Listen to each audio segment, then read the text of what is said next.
Welcome back to another Occult Book Club. This is number 8, I believe, and we're going back, way back to something that piqued my interest, something that people told me to stay away from because it wasn't good to be looking into these type of things, and it wasn't good to be reading these type of things. But we can get into that whole aspect of psychological warfare a little bit later. We're going to be talking about Enoch, maybe the Nephilim, maybe some giants, maybe some other stuff, whatever comes up.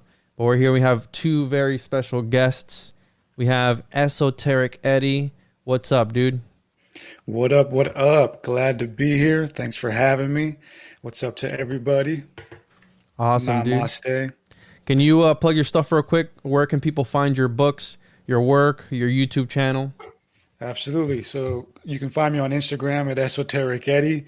You can find all my full-length documentaries and videos on YouTube at Esoteric Eddie TV. Right on. And then we have an OG of the podcast. We got Dr.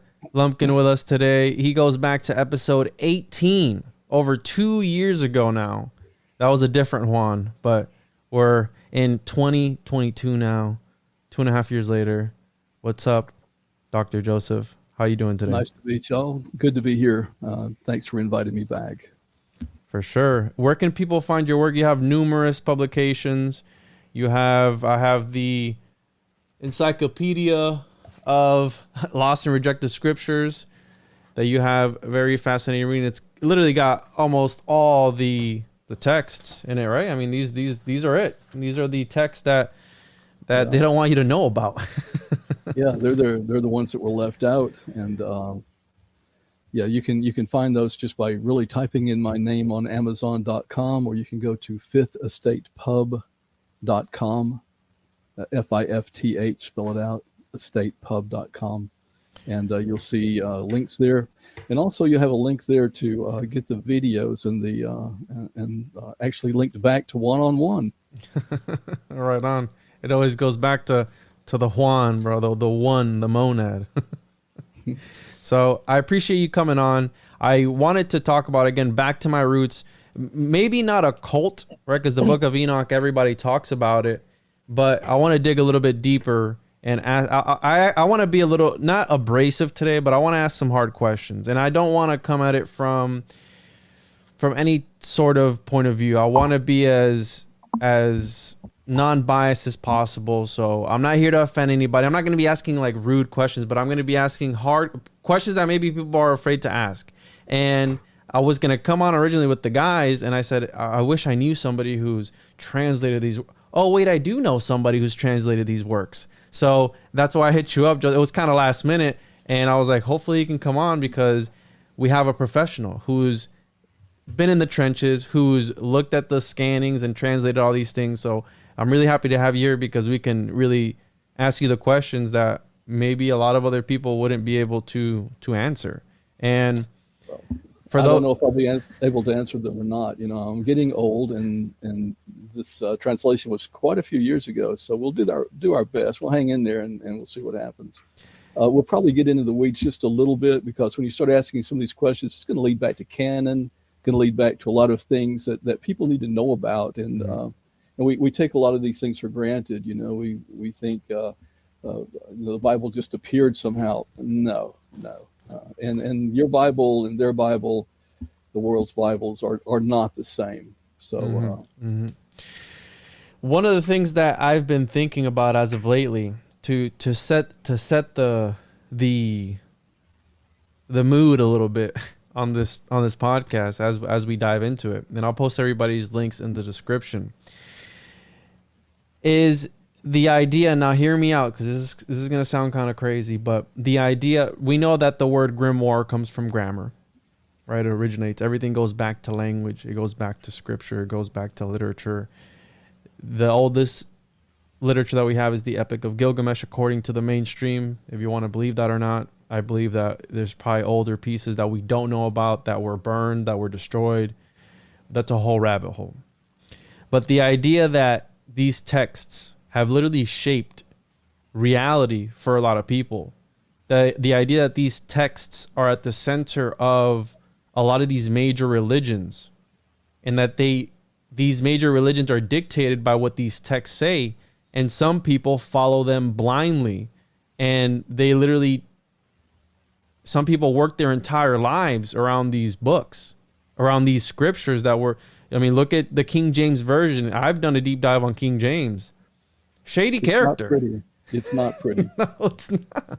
But again, these are powerful people. And I believe, again, hear me out, that it is, and I don't want to put words in anyone's mouth, but I believe that this is some sort of magic that we're encountering, like word magic, because alchemy. I mean, alchemy at the end of the day, where they're using these texts. And what really intrigues me about the book of Enoch is that it's different fragmented texts put together. Like, again, like an alchemical process, like a chimera of some sorts that comes together. And it rubbed a lot of people the wrong way, except for the Ethiopian canon that has, 81 books in their canon? Yes. So what do you think about that? And if any of you guys feel free to jump in about these texts literally manipulating people's reality. And that's something I've been on that I recently got introduced to, where these secret societies, certain secret societies, they understood the rights of these texts before they were translated. So it was almost like something unlocked in the psyche, maybe. I don't know. That's something I'm diving into, and I call it interdimensional literature. It sounds wild. Trust me, it sounds wild, but it's an idea that I'm playing with, okay? And I'm going to develop it further, and I thought, what a better way than to talk about Apocrypha or ancient scripture, religious scripture, because it literally shapes people's realities. That's exactly what it does. It changes paradigms. And people read it, and when they absorb this knowledge that's in it, they take it, a lot of people take it for face value. But I think, again, I was in the church for a lot of years, and a lot of people told me, stay away from reading these sort of things. Don't read the Gospel of Judas. Don't read the Apocrypha of John. Don't read the book of Enoch. It's demonic. And I'm like, but why? Are you trying to keep me in a reality tunnel of some sorts in order to further your cause? You know what I'm saying? I'm not trying to demean anyone's religion or put anybody down, but it's just something that comes to mind. A lot of people, again, they blindly follow it. And this is the truth. Well, how do you know? It hasn't been altered by man hundreds of years ago, thousands of years ago. I got a couple other things to throw in here too, and I just want to mention I'm probably the resident bumpkin in this little group chat we've got going. So I probably have the most questions and the most things that I want to clear up, and I'm glad that Juan mentioned King St. James Version, because coming from a place of paranoia and conspiracy, I tend to notice, especially in like the most fundamentalist sort of anti-Illuminati, anti-Masonic approaches, they regard the King James Version as the penultimate version, and any sort of deviation from the King James specifically, the New Companion's Bible or any other more modern interpretation, tend to be seen as like evil, and that if you are deviating from King James Version, then you are basically promoting like a false gospel. So I'm curious if why is it the King James Version in particular, and is there really something special about it that makes people basically banish every other version out there, no matter how slight the deviations might seem? Eddie, you want to jump in? Yeah, I haven't studied it that much, but I mean, it's for one reason for sure. I mean, he had a monopoly, right, on population at that time, on the world at that time. So I feel like in one part, it was just the fact that he was able to, instate that authority over the people and over the minds. So it's almost like a conditioning. It was we were indoctrinated and conditioned and condemned. It was the authoritative Bible. So for many years we were just conditioned for it to be the authoritative Bible. I don't know exactly why it's deemed as evil. It's not something I've studied deeply, but Juan, well, not King James, just anything other than King James, typically in like the conspiracy crowds, is seen as false and lies, and King James is the gold standard. So you're saying in the conspiracy world, people think that? Yeah, like, well, I'll give you a practical example. Like, for example, Chick track publications, right? Yeah. They kind of represent a fairly decent chunk of this fundamentalist conspiracy crowd. And if you go through a lot of their sort of pamphlets and all of their different presentations, it really ultimately leads back to use the King James version 100% of the time. Do not be led astray by any other version. And I'm not prescribing to that. I'm just very curious why it's that one. And in the back of my mind, I wonder, is there like a sunken cost fallacy that's being played out over millennia where it's like, man, all the work that went into that King James version, it would be a shame to just let it all go to waste if we started second guessing the authority on that. Well, it's kind of like, I'll just wrap it up like this. Like, the way I view it is, it's like the Queen of England, right? I mean, she's held power over that area and over the world for so many years, and it's just a cultural thing that got embedded into everybody's minds and lives. It's the same thing. It's just his book was created at a certain time where if you were to oppose it, you were to be killed, imprisoned. So that amount of indoctrination and heavy conditioning just kind of lingered on, and it lingered on up until now. But now people are kind of venturing out from there, and we're realizing that there were some mistakes. And but we're in the church specifically, you know, we never like to go against our elders. You know, we're always told to stay in line. So questioning anything in the church culture in general is looked down upon. So it's just kind of like, just follow the status quo. But what I've realized is that it all goes back to the Hebrew, right? All this Judeo-Christian stuff goes back to the Hebrew, but even the Hebrew has been heavily misunderstood. And we need to be very, very accurate about the words that we translate and that we use. For example, you know, in English, we just throw around the word God, but the Hebrew Bible doesn't use the word God. It uses at least 72 variations of titles for God. And something that I just learned last night, which kind of I thought was a trip and pretty fascinating, was that a lot of times in the English where we would see the word man, the word man is not used in the Hebrew. The word Adam is used. And that might seem like it's inconsequential, but it's actually very important, because when we're reading the history of what God did and who he created, he's not saying he created man. He's saying he created Adam. And that right there actually created a schism that a lot of the early Aryan white supremacists took a hold of, because they were saying, look, God created Adam, therefore Adam was a different race, that's what sparked this whole pre-Adamic race theory. So what I'm saying is, a lot of times it's just human conditioning, you know, in these epics where a king says something and we just have to go with it, and it just keeps on going and it becomes tradition. But we need to look outside of the tradition and get specific and real and mature about what it is we're reading. So how deep do y'all want to go? I mean, all the way. Okay. All the way, Joseph. Yeah. So let me just rip the scab off here.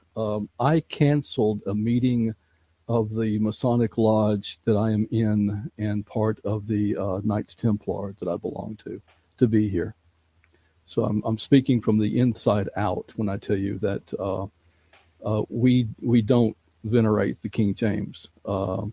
That's a misunderstanding. We do venerate God. So that's the first thing. I have to go completely with Eddie on this one, in that the establishment of canon is part of it had to be ancient, and it had to be heavily used. And the King James has become kind of a canon.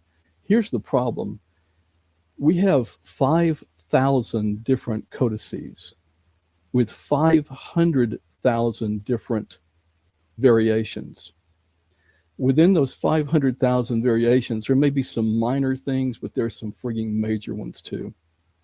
The King James wasn't privy to all of the research that we've done through the years, and we keep on digging up these codices and palimpsests and things that are adding more and more to it.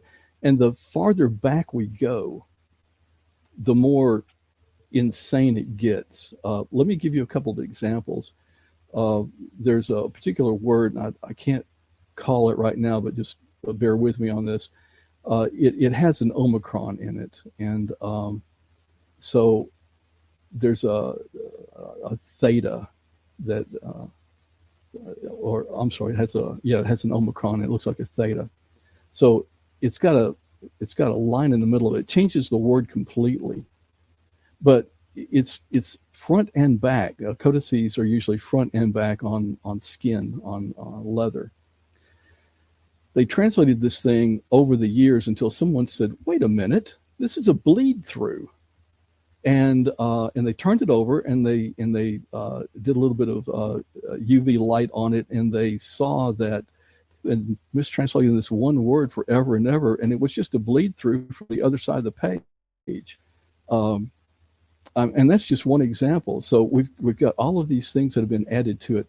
Give you just a really quick rundown. The book of Mark, the end of the book of Mark stops where it says that the women saw Jesus and then they ran off and didn't tell a single person because they were afraid. And it stops right there. It's like, but some scribes said, "This sucks. We need more drama." And they literally created the end of Mark where you can pick up snakes and you can drink poison and you can raise the dead and heal the sick. It's not in the older witnesses, which explains why right up the road here in Sand Mountain, Georgia, and Tennessee and Alabama, where they're handling snakes, people are dying every day because they're doing things that aren't even in the original scriptures. The doxology that we hold so dear, "For thine is the kingdom and the power and the glory forever and ever, amen," wasn't in the older witnesses. The amount of things that have been altered is crazy. So we have this, like Eddie said, we've got this king that had imposed this, and we kind of grew up around it, and we created a canon, and we bought into this, and nobody wants to, shake the boat. However, if you start going back into the older and older witnesses, you find that there's an insane amount of things that have changed, and then we have the problem of just the editors and printers. Remember the back here in Missouri, they've got the Adulterer's Bible because somebody forgot the word "not." It says, "Thou shalt commit adultery." I'm all for that Bible. Don't get me wrong, but it gives you an idea where these what we call the hard shell Baptists in this area, the conservatives that say God protects his word, the word is inerrant. That can't possibly be. There are 500,000 differences, and some of these errors are consequential. So I've got something I'd love to go ahead. Bring us on a slight tangent, but it feels very related to this. Yeah. And I've been doing a recent deep dive on the names of Moloch and Baal. And what I've found seems to kind of reflect some of the things that have come up here. So please correct me and give extra context where you can, because I find this particular semantic sort of syncretism beyond fascinating. So from what I understand, a lot of people refer to the Canaanite god of either Moloch or Baal, but really Moloch might have just been a word for king, and they might have used to use it to refer to a specific god or a specific king, but over time it just got amalgamated into the word king of Molech or Malik, and then that became Moloch. And this might have also been crossed with the word Molch, which was just a sacrificial ritual that people would do to various gods, not into one in particular. So there's one kind of train of thought that Moloch was never really representing an actual specific deity or god. It was just referring to the act of sacrifice. And then since so many people were doing Molch or Moloch to a particular type of god, like a bull god, he kind of took on that name. And then similar, Baal actually referred to like the word Lord, or, to my ruler. And it really referred to Baal Hanan or Baal Hammon or a whole bunch of others that kind of came after that. But over time, again, just the word Baal, which was this formal title, sort of became interpreted as an actual god Baal. And this, we actually have some instances, I believe, in the King James Bible. So is that correct that Baal and Moloch were really just kind of misinterpreted and kind of interpreted as titles into the names of things? And how far back does that go? It goes all the way back to the Canaanite pantheon, which leads us to the real error of our ways, Thomas. It's bizarre. So, yes, you're absolutely right. Baal means Lord, and you see it a lot in names like Zerubbabel. Well, I mean that's a Jewish ruler. It's but it he's named after Baal. So what we have is El, which was the Canaanite high god. And the pantheon included Moloch and Baal and all of these things, which are their general names. You're absolutely right. You're absolutely spot on that. So within that context, we also had Yahweh that was brought in from another tribe, another people, and in that period of time, and it became part of the pantheon. So what you had is a fight over priests. It's all about power and money, right? So you had the worshipers of Baal and the worshipers of Yahweh, and my God's better than your God, and so the victors write the history. And what happened in a general consensus is that the Jews were smart. They wrote down their religion, and because they wrote it down, it crystallized, and because it crystallized, it continued. And the rest of them kind of drifted, and as it drifts, it changes, and it splits, and it becomes diffuse. And that way, the worshipers of Yahweh remain kind of intact. And you can actually see a quick evolution in the very beginning of Genesis, where El is mentioned and not Yahweh, and then Yahweh becomes mentioned, and then you have this shift that says the Lord God, El Yahweh, and that's where they become combined into the same God. So this is going to piss so many people off, guys, and you just have to.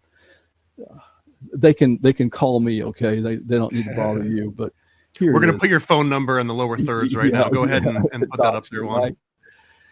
So, yeah. You want a conspiracy? Here's the big conspiracy. We are worshiping a Canaanite god, drugged through a Hebrew sieve, and given to us through the Old Testament, and then we layered on that the New Testament in Jesus. So and then you had the Muslims. Islam was created off the back of both of these. So you have three religions that trace back to El and the pantheon, and that's Ashra, the goddess, and so you have this family. This preeminent family that created all of these sons, or 70 gods, and we were told that in Psalms that they divided up the nations, and they worshiped them. Now the question is, are we getting confused between these old gods and the fallen ones? Because in the book of Jasher it says that they ruled over us. So I'm just going to drop that in there and let you think about it, because when Psalm 82 says that he divided up the lands and God stood in the middle of the pantheon and said, hey, you guys are not controlling your people right. Is he talking to the old ones? Is he talking to the fallen ones? Is it really the way that Jasher says, that they came and ruled over us for a while? And I give the floor back to whoever it is, because I'm monopolizing the time. Yeah, I got a couple of things to add to that. So I just wrote a book called The Anunnaki Theorem, and it's pretty much centers around that whole idea, chronologizing, how the concept of God went from the Sumerian aspect up to where it is now, and how we got to monotheism. And what Mr. Lumpkin just said is correct. The Israelites, the early Israelites, they came from a different peoples or different tribes, and just kind of interjected in that early Jewish history And in my book, what I presented was that the earliest of these Israelite people that we can find belong to the Shasu of the Sinai Peninsula area. And from the Shasu in the Sinai is where we find some of the oldest mentions of Yahweh, going, I think, a couple hundred years before the Bible was even put together. And these people, and it's interesting because in the Bible, we're told that the first time God presented himself as Yahweh was to Moses in the Sinai desert. So we have the Bible confirming real history. So in history, we know that the Shasu people of the Sinai area are the ones who have the oldest mentions of Yahweh, but he wasn't this monotheistic God. He had a consort by the name of Asherah, and it was this whole Canaanite, culturalistic thing. And in the Bible, again, it's confirmed. So, Mr. Lumpkin is correct in saying that, this whole Yahweh and monotheism thing started off in this polytheistic culture of Canaan. And I'm gonna go there because we're trying to go deep here, and there is this push in these shows that they're on the History Channel and all this stuff, because you guys are talking about, what if it's these fallen ones? What if it's these, right? Is it the aliens? Is it the Anunnaki? Can we go there, like extraterrestrial, or is that too far gone? Because it's like how, what's that guy, Eric Von Daniken, says if you replace everything in the Bible with, the word angel with, I think, extraterrestrial or something, that it would make total sense. Are we talking about some people from either another dimension or another planet? Like, what are we getting at? Can we go there a little bit? Hey, what do you think, Joseph? Thanks a lot, Juan. With your background, because I mean, I know your background. I can't speak to it except to tell you that they're not from here. So they're not from here. Okay, so the book of Jubilees tells us that when the sons of God mated with the daughters of men, they produced 3 species. And everybody ignores this. I don't know why, but it's right there in black and white. 3 species. We have the giants, we have the Nephilim, and we have Elyo. The only thing we can come up with Elyo is godling. These are the men of renown. These are the hybrids. These are probably Achilles and Hercules and all of the men of renown and the old ones that we talk about.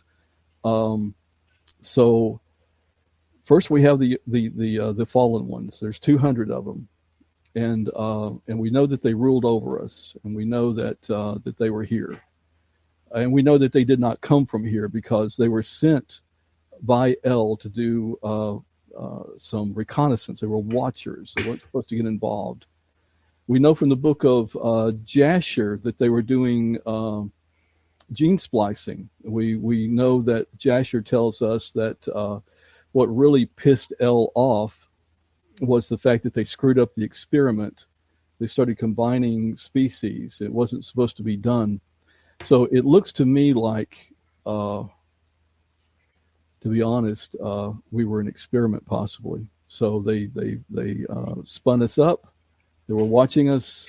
They had a particular thing that they were trying to do. I think that they were trying to breed us to get to the pinnacle of what we could be. The fallen ones, the angels, if you will, didn't want us to succeed in that way. They did not want us to become godlings or gods or whatever. So they sabotaged the experiment by coming down and messing up the gene pool. Now, were they trying to accelerate it or were they trying to destroy it? I don't know. But El got so angry that he wiped out everything and began with one family. And that one family was probably the only family that he could say, okay, they weren't contaminated. Let's try this again. And it kind of reminds me of Hitchhiker's Guide to the Galaxy, and the rats are really running the experiment. Yeah.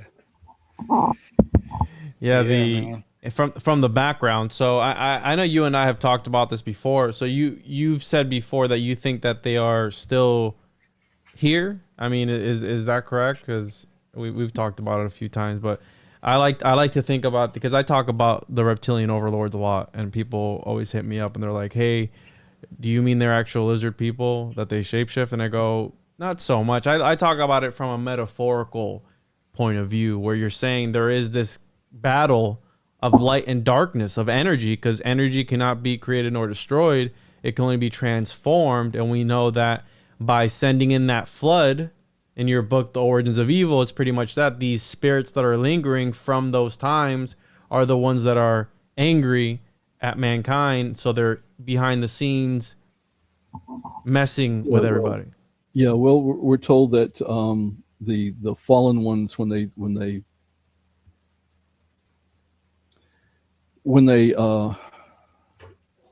impregnated the women, and the women had children, there was a species there, and it was probably the Nephilim. When you killed them, it says that the body died, but the spirit came out, and it was enraged. That particular species was just all about rage, and they went out, and it was they that tormented mankind. Well, the problem with the flood is you don't kill a spirit, and the problem with asking the question of are the fallen ones still here, you don't kill a spirit. So I have no answer for it. I can just say that if they were like the Nephilim, you might get rid of the body, but you're not going to get rid of the soul, So I don't know. And that's one of the conspiracies nowadays, that the elites, they worship these, because you have the whole thing with the Knights Templar and Baphomet, and what Baphomet could have been. I have my own ideas on that, but how you're saying, if they are, because correct me if I'm wrong, wasn't one of the things about the Nephilim that they came down, they were here to watch over humanity, and then they lusted over the humans, I guess, right? They were originally the watchers, so they were there watching humanity from outside, and then they wanted to interact, and that's when you had this whole hierarchy that's explained in the books of Enoch, and it's broken down what happened, because again, it's how you're saying, it's this fan fiction that tells you what happens after the behind the scenes. Because I've always said, if the for example, the book of Genesis, what happens after Adam and Eve are aborted from the Garden of Eden? Well, we don't know. But we have first and second Adam and Eve, which is a midrash, which that style of writing is created to answer those questions. But I want to turn it back over to the group, because I really don't have some answers for this. But here's my take on this one thing. We have to be careful of our terminology, because it gets confusing. The Watchers were the 200 that came down. According to the book of Jubilees, the Nephilim, the fallen ones, we think, well, they fell from heaven, but this isn't what that means. It means that they were spiritually fallen, and they were created in a fallen state. And I don't mean like sin. I mean they were friggin' crazy. They came out like my sister. They were nuts. So anyway. So it says that they generated three species: the Nephilim, the Nephil. Anytime that an "im" appears on an end of a word in Hebrew, it's just a plural. That's all it is. It's just a plural. You have seraph and seraphim. It just means many seraphs. Nephilim. It just means many Nephil. Okay. So you have the Nephilim, you have the Elio, you have the giants, and the giants were eating them out of house and home. And the Nephil were warring with everybody, and the Elio, they kind of like disappeared. They like removed themselves from the combat, and I think that those are the guys that we write about. All of the myth and legends. But anyway, go ahead, guys. I've taken enough time. I'm glad you brought up the Elio, because there was something that, again, in the research of trying to figure out like where these original gods kind of came from, all of a sudden you find these pantheons that start with Zeus, but then end with an actual ruler of a historical country that you can point at.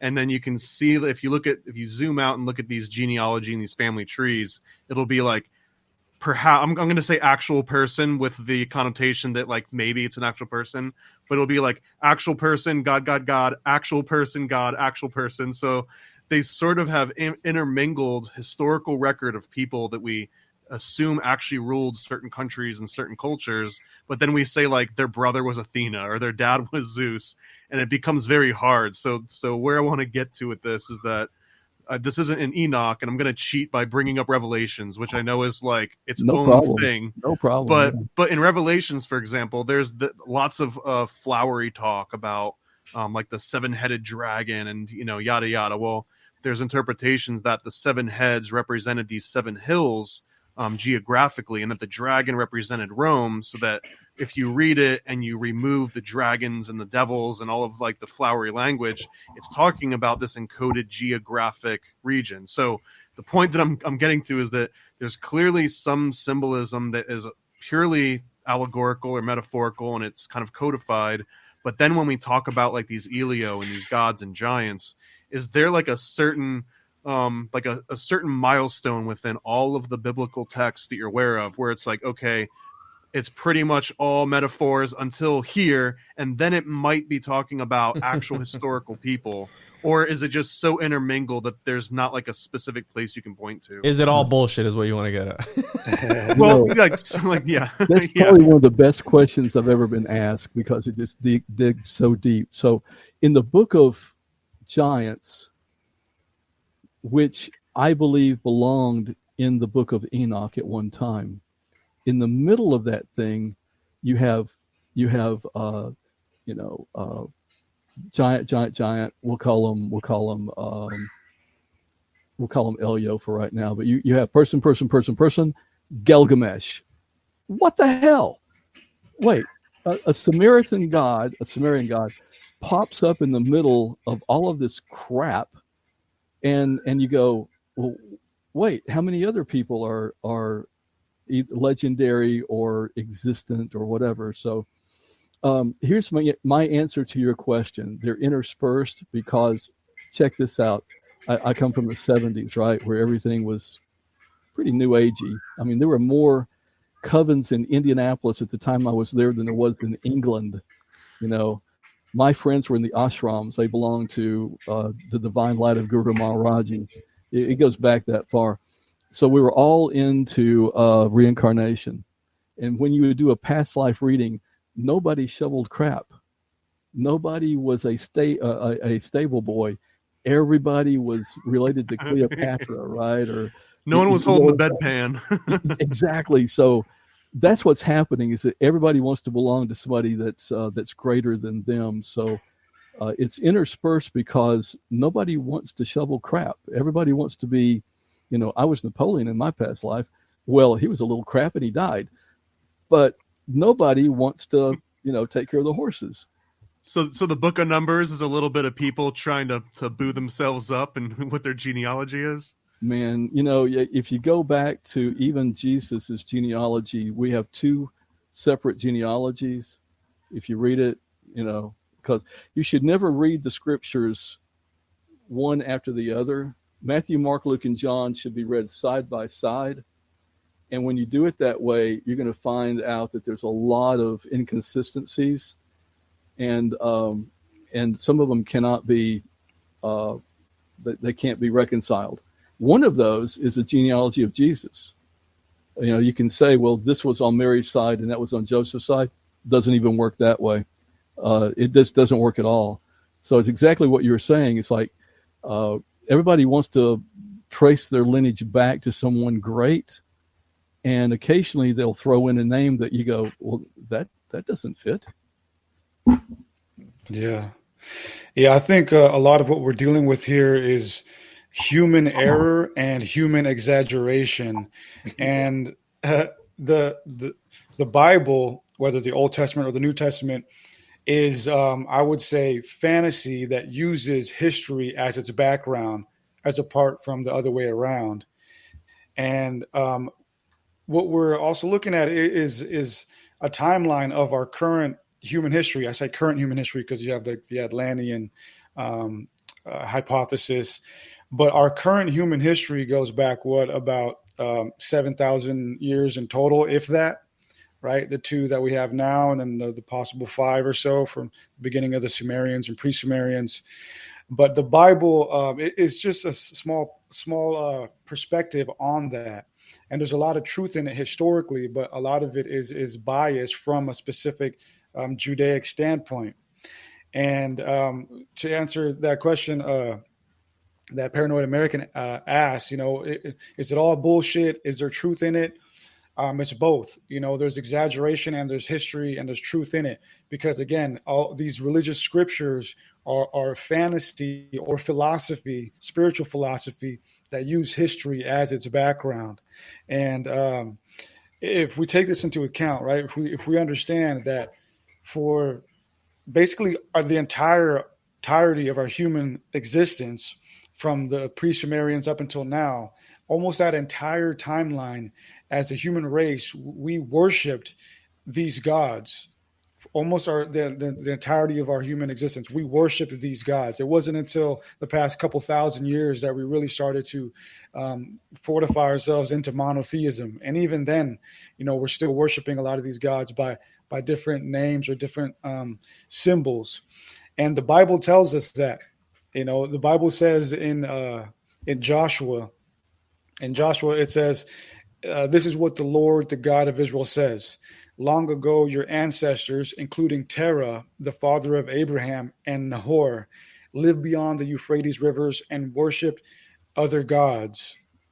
And so this is what Joshua was saying to his people. So Abraham, the patriarch of Judaism, of Christianity, of Islam, the patriarch of the Abrahamic faiths, he's only one generation removed from this polytheistic belief system. His father worshipped other gods, and they lived in Canaan, in that ancient Levant area.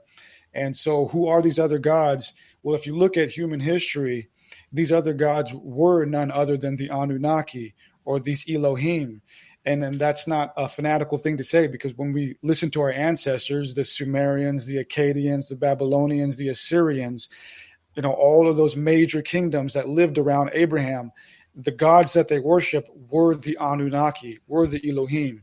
So from the very beginning of our current timeline, 5,000 BC, up until even when the Persian Empire was being destroyed by the Greeks, the Anunnaki were still being worshipped by that name. King Cyrus himself worshipped Marduk, the famous famous Anunnaki deity. So we got to read between the lines and also verify and compare things with actual history and what our ancestors left behind and told us. So we've touched on the topic of secret societies, and we mentioned King James. There's the conspiracy that Francis Bacon was one of the editors of the King James version of the Bible, and that whole connection there. Is there a possibility, because we know that secret societies do shroud things in symbolism, allegory, all these things, could it be a possibility that a lot of these texts were meant to be interpreted by the initiated, and that's why it's shrouded in this allegory, this symbolism, because only the initiated understood it to be what it is? Because you hear a lot of people talk, even Manly P. Hall has talked about the Bible being some alchemical text shrouded with numerology, gematria, et cetera, where it's not what's on the, the exoteric. It's supposed to be more esoteric and more occulted. So what are your thoughts on that, Dr. Lumpkin? Do you think that could be a possibility, that we're interpreting it completely wrong and there's a message behind the lines that a lot of people aren't really understanding? I think that there are three separate levels when you read scripture. There's the obvious and historical. There's we'll call it the psychological. What is the level below that? What is he trying to get you to feel? In other words, how is he, the writer, trying to lead you? And then there is the what you call the esoteric meaning. Now, it's not the King James because it was Hebrew culture at the time. That's why you don't see,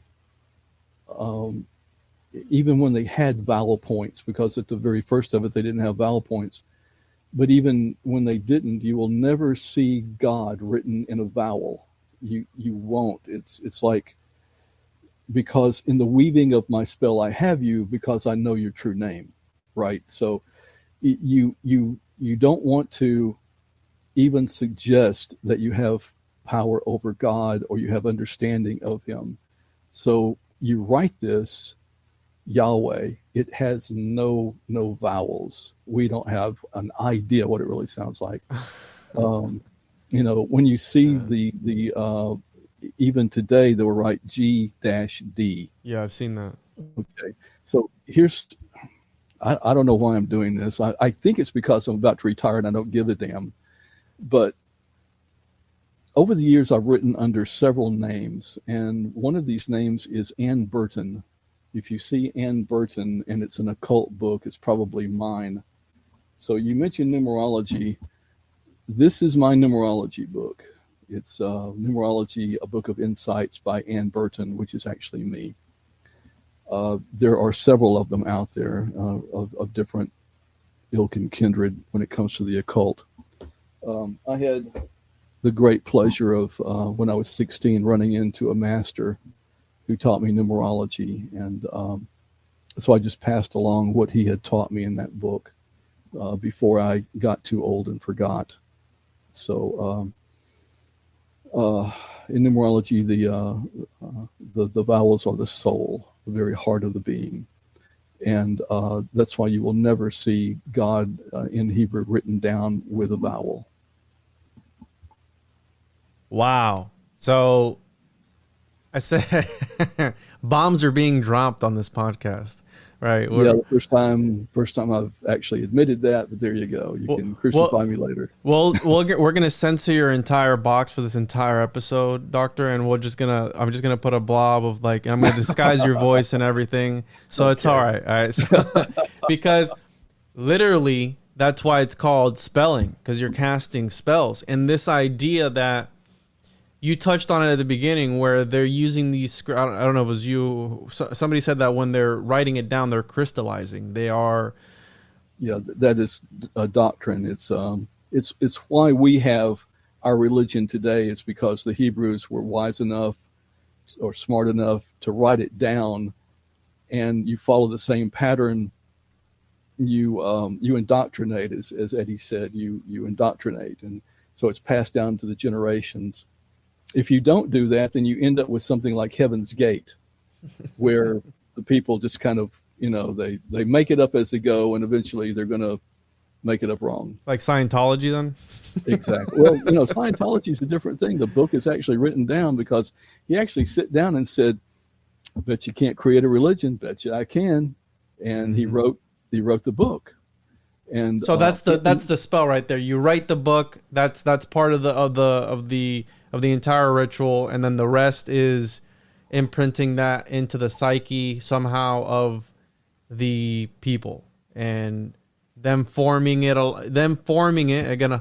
A homunculus. Why are you laughing? They formed the homunculus. No, you're right, but I'm about to piss another group of people off. All right, so we don't have a standard canon. We think we do. Our canon was fought over until the 1600s, and the Council of Trent kind of put that to rest. But even at that particular time, Martin Luther was pissed off because he did not want the book of James in the Bible. He literally said, "It is a pissy little book, a straw book. I wish I could burn Jimmy in the fire." He literally said that. So even at that time, way back, which, that's not that many years ago, they were still fighting over canon. And we think that our canon is crystallized, and then we have the Mormons come in and add a book. So here's the thing about the Book of Mormon, guys, and, God help us. You can, I hope your mailbox will hold a bunch. There was a guy by the name of Solomon Spalding, who wrote a book called the lost manuscript. The Lost Manuscript. He wrote a book called The Lost Manuscript in 1812, I think it was. I have to look at my notes here. I've got it around here someplace. And if you look at that book, it's the Book of Mormon.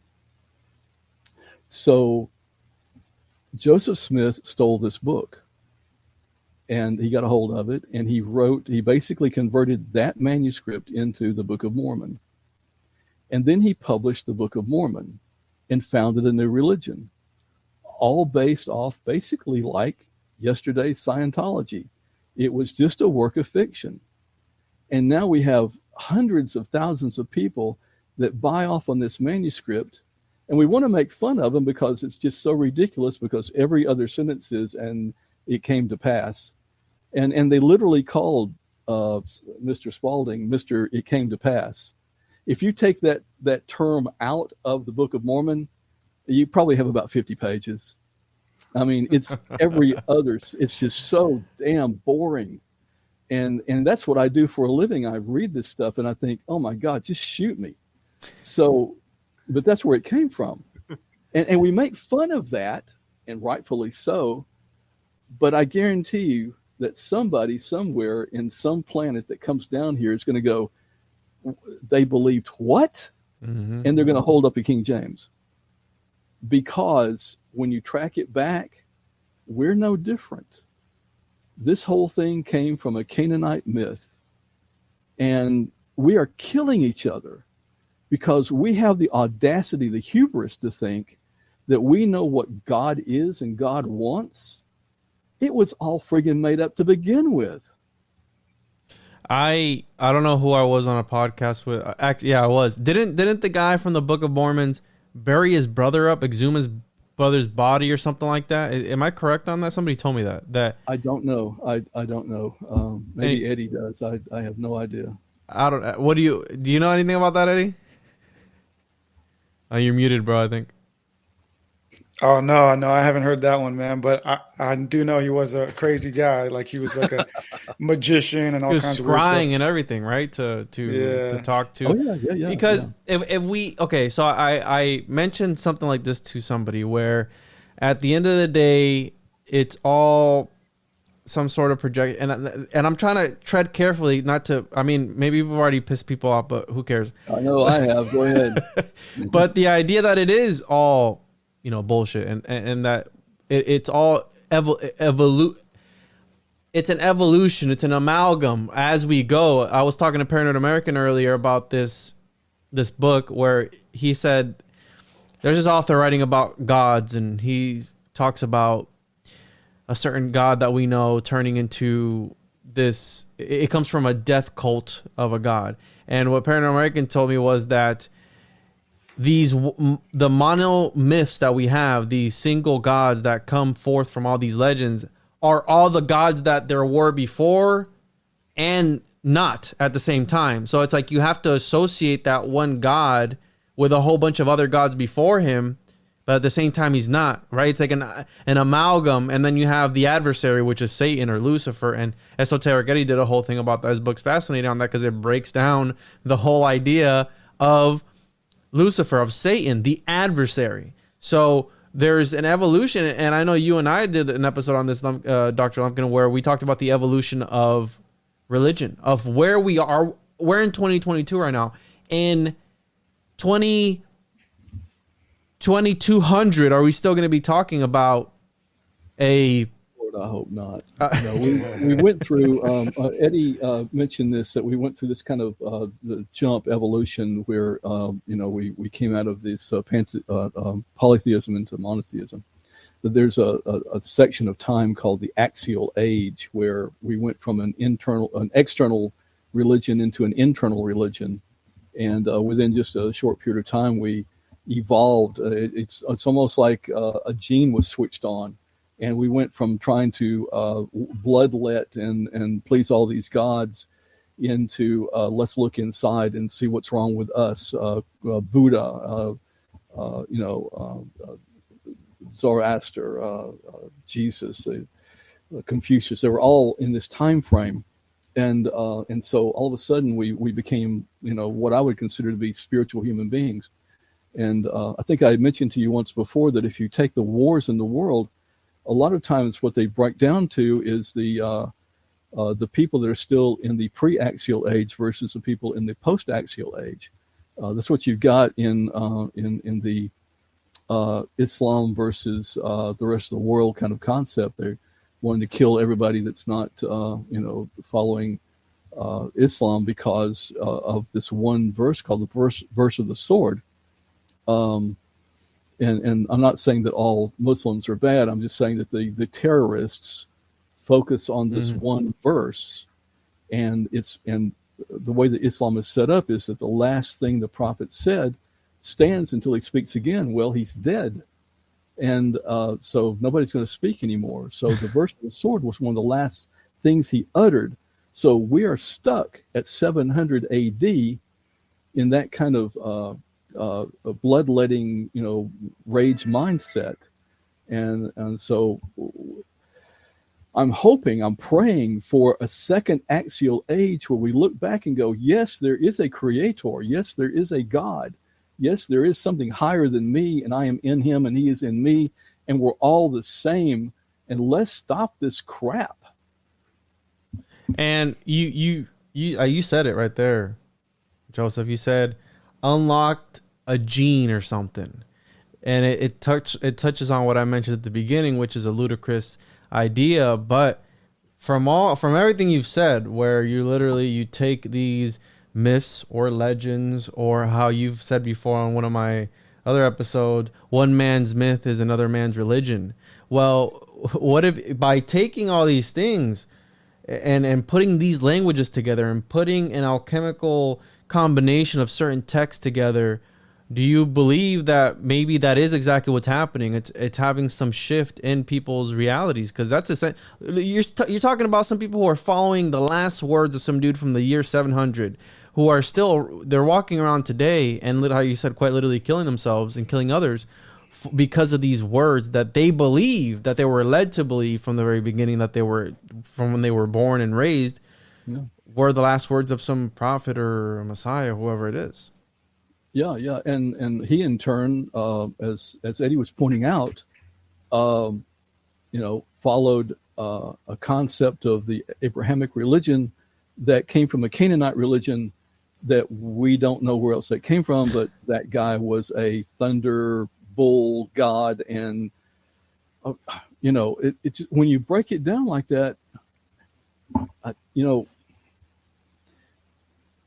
when I was going through my doctoral thesis, friends would say, you go into seminary as a believer and you come out an atheist.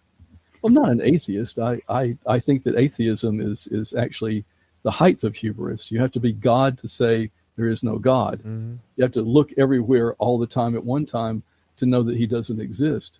But you do come out changed, because as you go down the rabbit hole, you go, what are we doing here?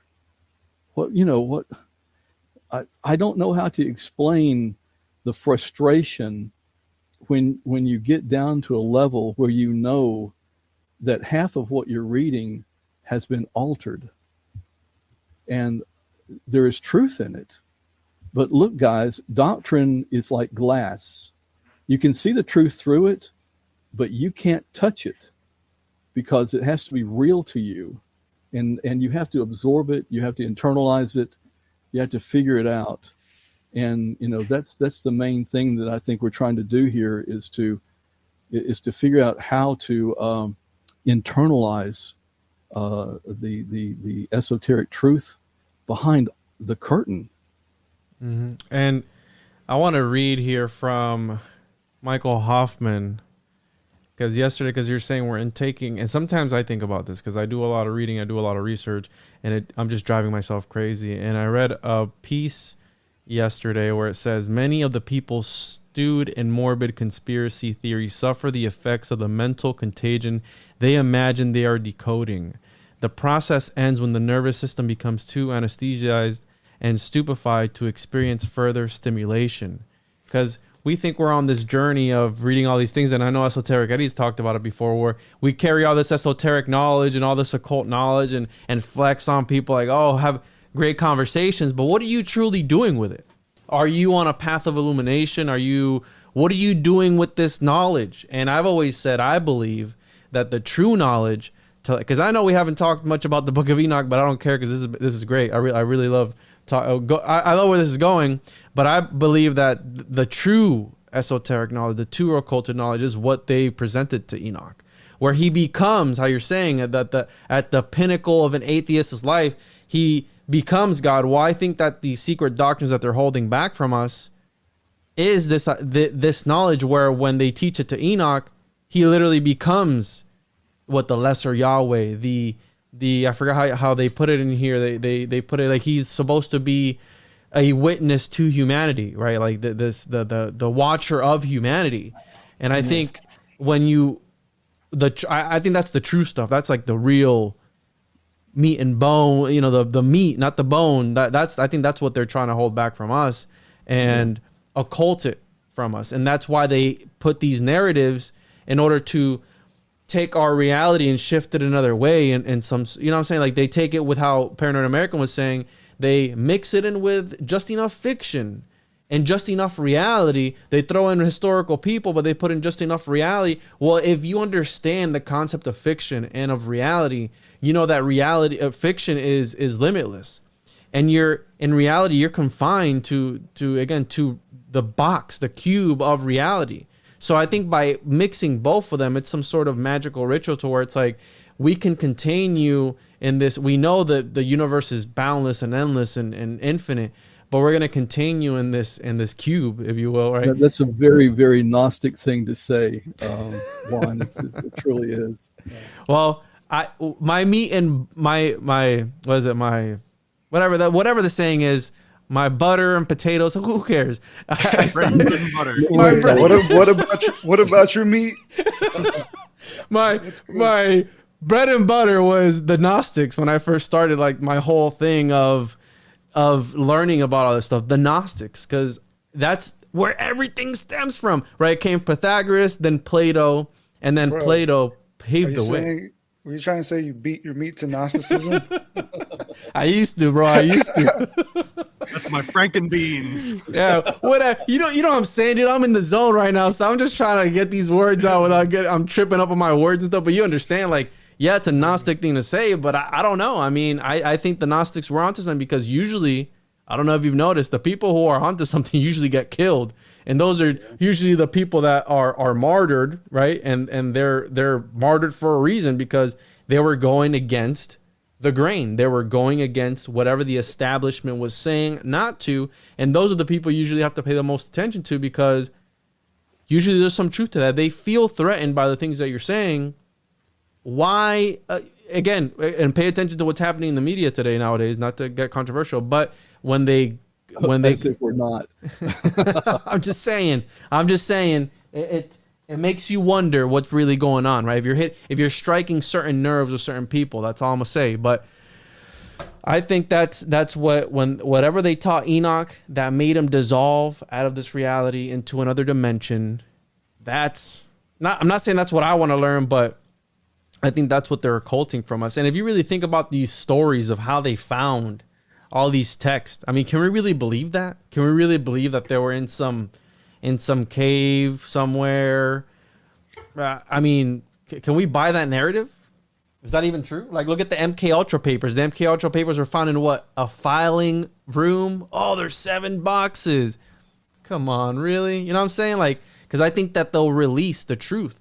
I don't know if you remember, but there was a controversy in the 60s because in the 1945, 44, 45, that's when Nag Hammadi, was, it's like, the Dead Sea Scrolls were dug up.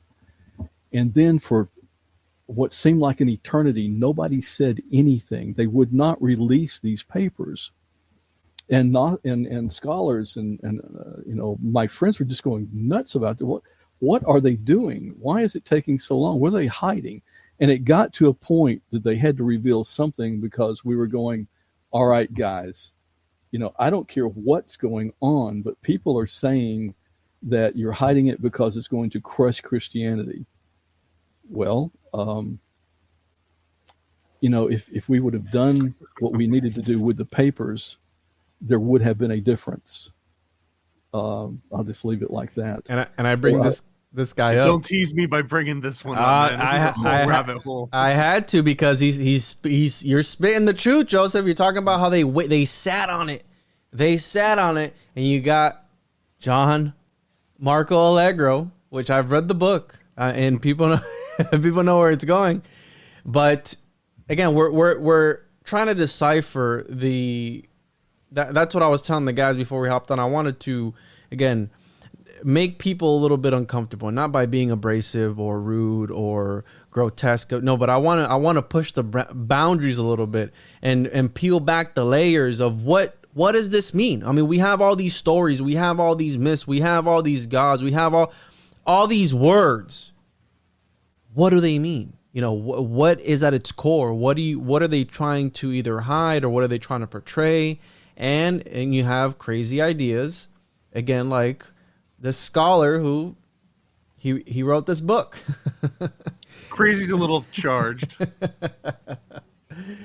So, yikes. Okay, I don't know if you guys want to go there or not, but what do you? I've been taking some. I'm trying to temper myself because I have so many questions for Eddie. Go for it, paranoid. Go for it. Go, bro. Go. I've got so many. So since you brought up the sacred, Allegro and the sacred mushroom, I first want to note, Juan, you're saying what happens in year 2222.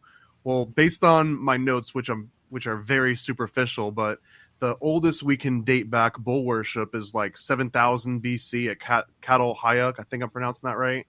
And it probably goes back even further than that. That's just one of the first instances, and it's bull worship. And in the back of my mind, I've always correlated bull worship to cow patties, and what grows out of cow patties are magic mushrooms, at least the psilocybin kind, not the Amanita muscaria.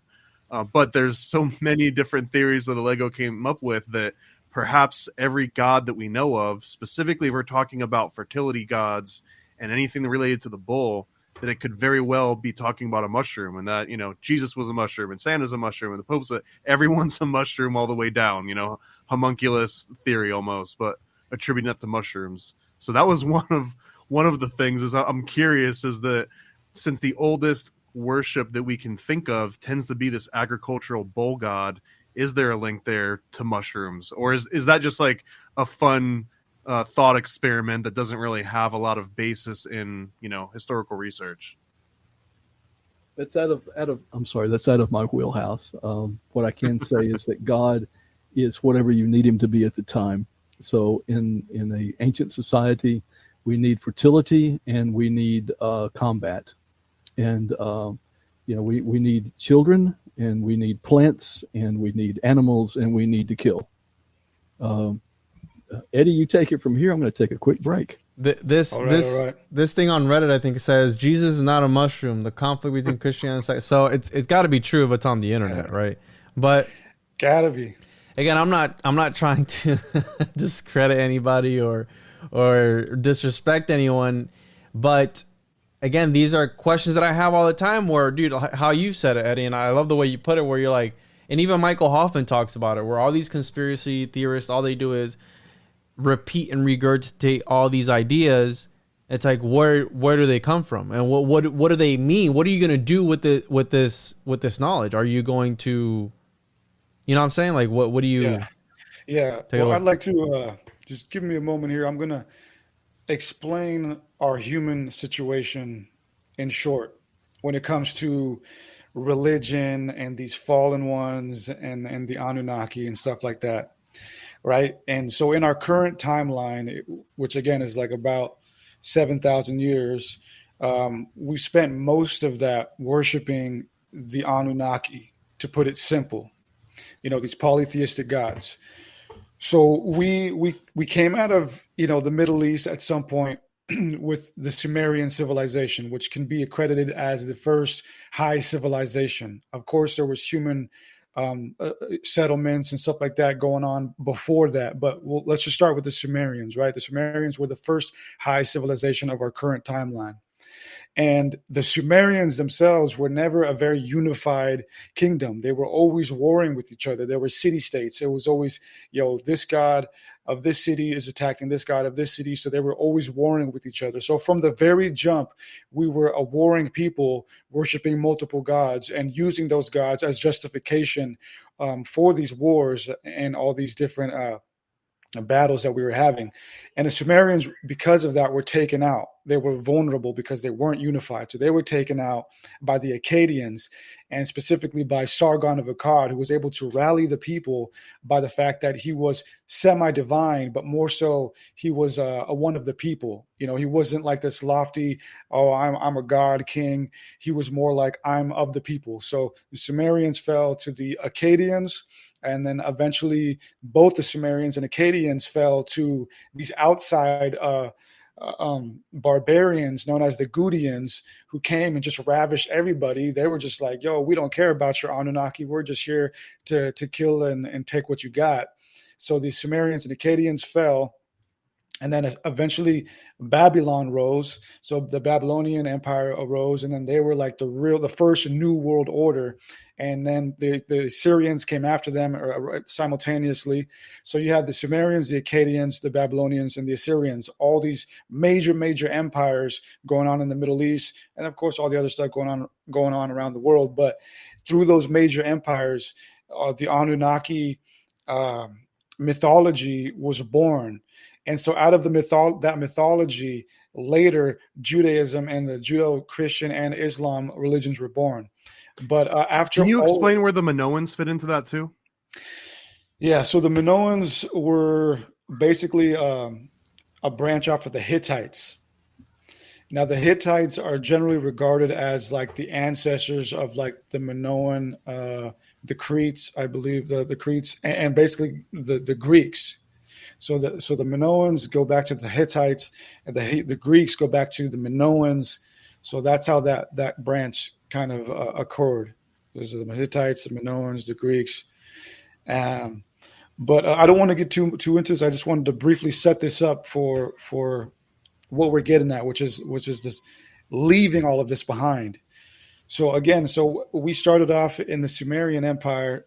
And then we were warring people, battling each other with these Anunnaki gods. And then the Babylonians took the Israelites into captivity. Now, this is where everything really starts to shift.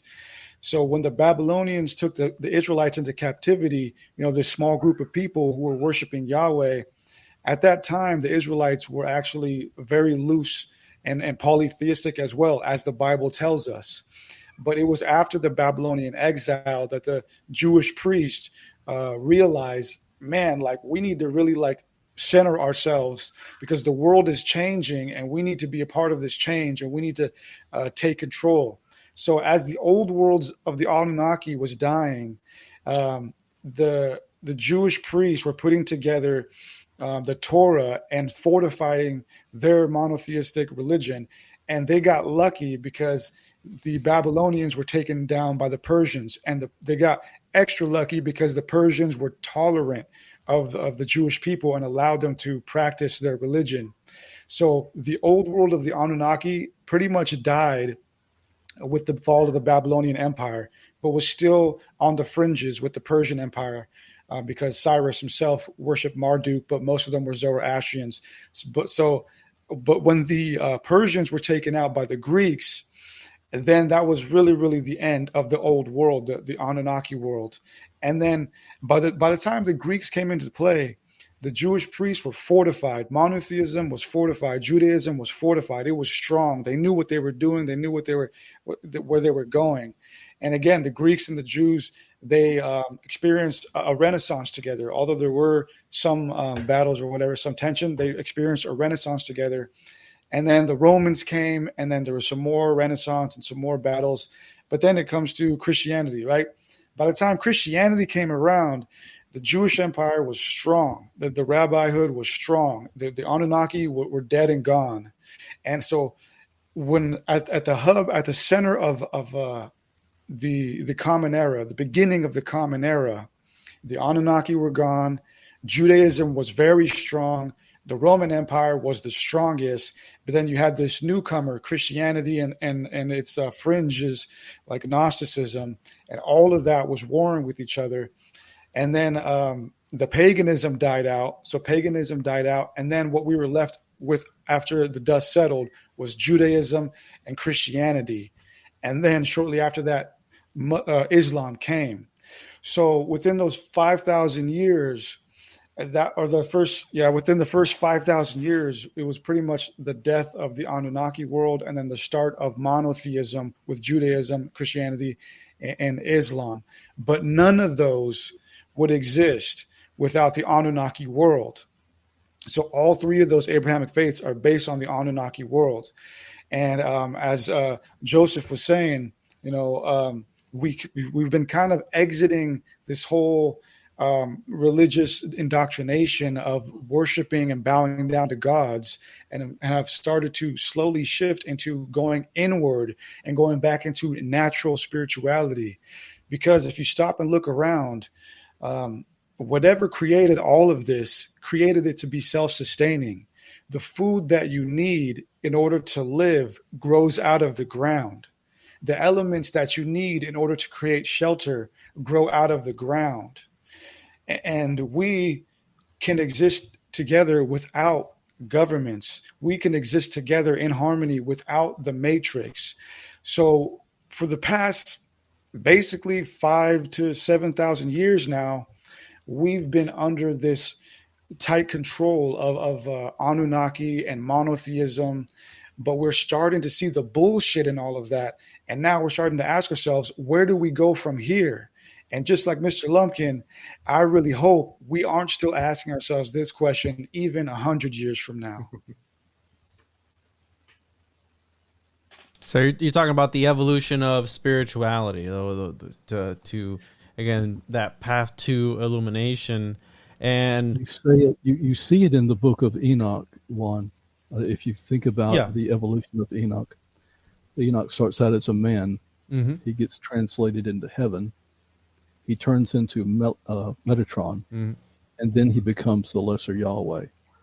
I don't know how more clear you can get to a roadmap of ascension than that. Now, the angels were not happy. They actually said to God, I smell human semen here and it stinks. And that's actually in the second book. And so they were very much against it. But they were very much against it when they came down in the first place, because they came down to disrupt. So why shouldn't they disrupt in heaven also? So anyway, I'll just leave it there as to say that the 3 books of Enoch, I believe, are the 3 steps of enlightenment. Oof. Okay. All right. Now we're cooking with gas, because a question I get asked a lot of times, and there are way too many books to read in way too little time. But you said something about a roadmap of some sorts, and there's a lot of, you're absolutely right, because he does start as a man. What does it say here? It says, I got it pulled up here. There's so much stuff here. God took him up and he was not. He was not. And how you're saying it's like these levels of reality. And that's one of the things that really stood out in these books of the 3 books of Enoch, where he is describing different heavens, different levels of existence, and how, and it's literally his transmutation, his ascending up through the soul ascent, the 7 layers. Well, what do we have? We have the 7 celestial bodies, the 7 Elohims, the 7, the Mithric initiation. You have the 7 steps. You have in alchemy, you have the 7 different steps as well. So it always goes back to that 7. And yeah, I think you're absolutely right. That I never thought about it like how you just said it. So it's like clicking in my mind right now. Where like, oh, okay, this is an instructional manual for those to be able to transcend this dimension some way or another. But I always go back to what Pythagoras said: if all is number, not saying that we're in a simulation, but if all is number, then it's hinting at some sort of binary code. And if it's, to use this metaphor, if it's binary code, then there's a programmer or an architect or whatever. I do believe, aside from everything that I've said, I do believe that there is a higher power, a God, if you will, something that maybe perhaps isn't the way it's been painted, and the way that they want us to connect with it is not the way that they say it is. Like, go to church, pray, give your tithing. No, I think that you're able to connect to that source, that Akashic records, perhaps some other different way. And I think that's what Enoch was doing, where he had the most intimate relationship with God. He was the one that was most intimate with him. Well, we don't know anything else about the guy. He wasn't going to church. He wasn't praying. He wasn't that we know of, right? Maybe he was able to tap into some sort of frequency where he was able to piece out of this dimension. If you look at all these ancient civilizations, a lot of them disappeared. Well, what if they reached this age that we're talking about? What if they reached as a people this frequency where they're able to vibrate on that frequency and all leave as a people? Why'd they all build pyramids? Is there something about that shape? Is there something about energy? Look at Nikola Tesla. If you look at everything from frequencies and energy and all this stuff, like, it's not, I don't think it's what they've painted us and led us to believe. And they're literally making us waste our time by preparing for this afterlife, because we spend all our lives preparing for what's coming after, for the ascension after. Yeah. I don't think it's about that. I think there's a missing key somewhere.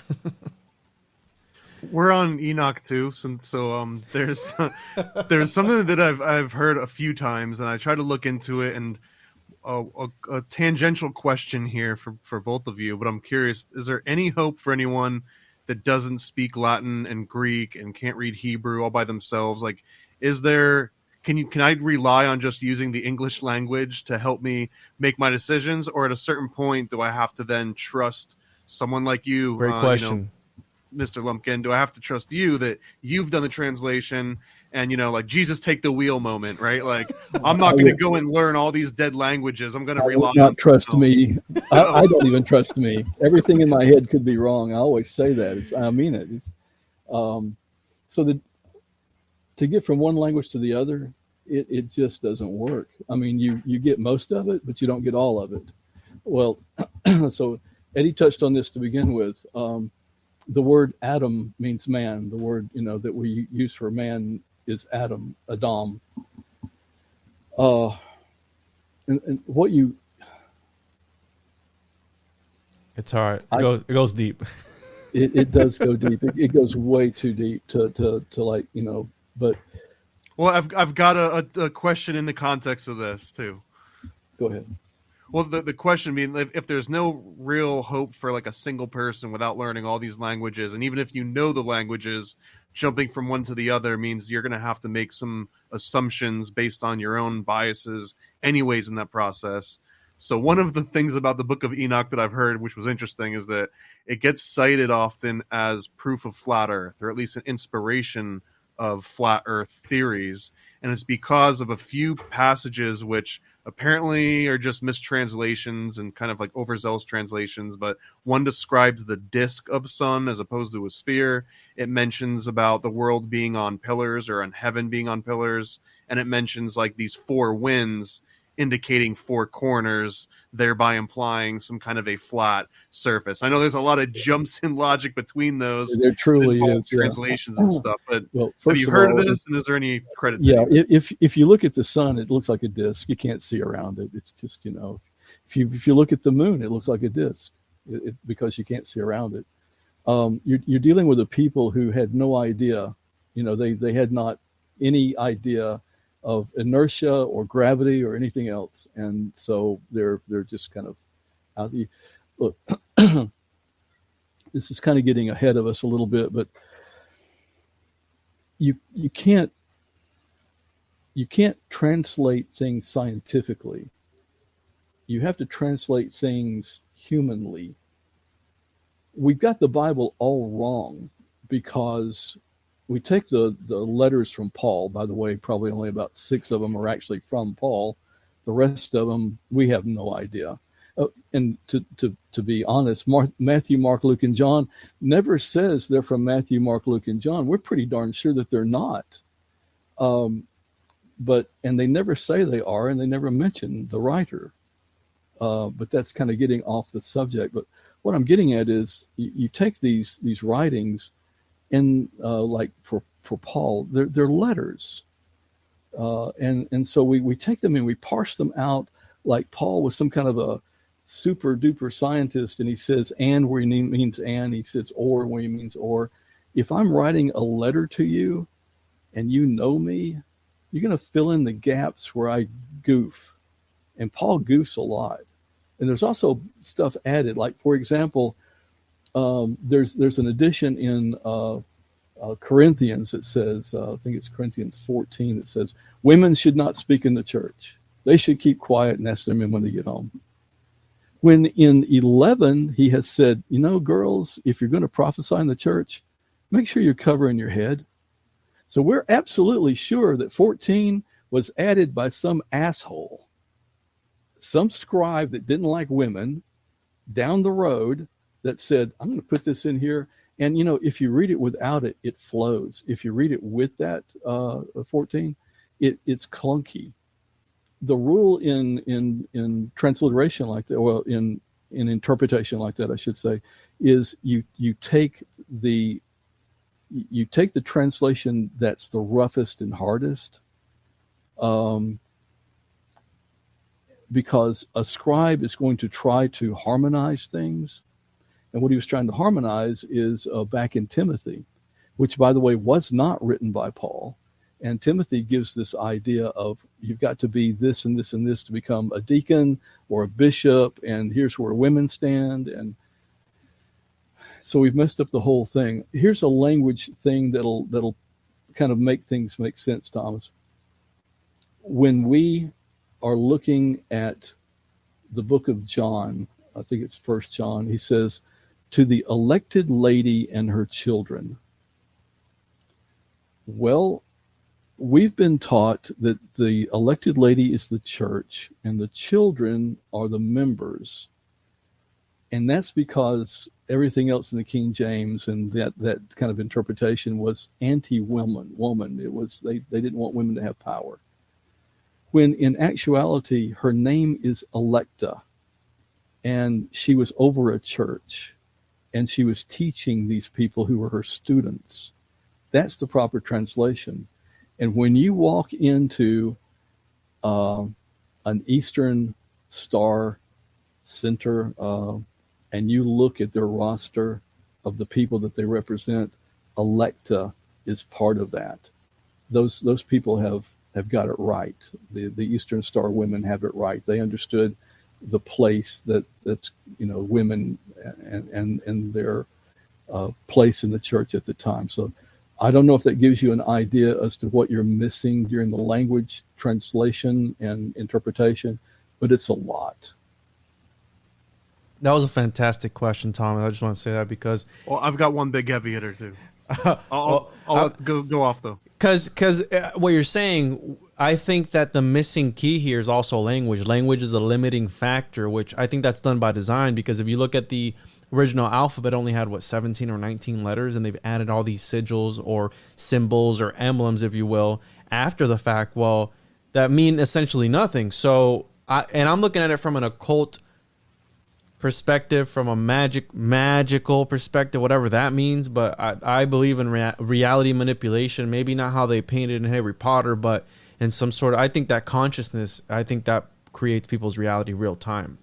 And I think that it is some sort of like supercomputer where it's, the observer effect is real. Right now we're observing something, but when we're not, it collapses, right? And when we look at it again, well, it's the, what I'm saying? So I think that the truth is stranger than fiction. And by using our own language against us, by weaponizing our own language against us, they strip these powers away from us. And yeah, there's even been an evolution in languages. There's been an evolution in religion. There's been an evolution in people, if you want to follow that narrative. And I think there's going to continue to be an evolution. But yeah, being able to tap into that language, how you're saying, like, are we dead in the water because we're never going to understand or be able to reconnect, because essentially they are lost languages. A lot of these languages are gone forever. That's the first Enoch was written in Ge'ez. Ge'ez is a dead language. It's ancient Ethiopian. Keep in mind also that Enoch was the first person, they said, that learned how to read and write. So he was the original scribe. I'm not sure if that's in first or second, but it literally says that he was the first man to learn how to write. Go ahead, Thomas. You're gonna. Eddie, you're muted. Oh, sorry.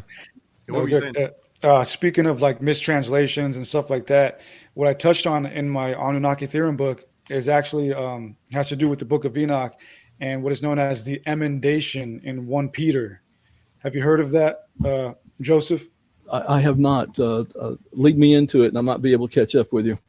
Okay, so I didn't know this until I started doing the research for my book, and started touching on to the Book of Enoch stuff. But there's this problem in theology and in biblical scholarship known as the emendation in 1 Peter.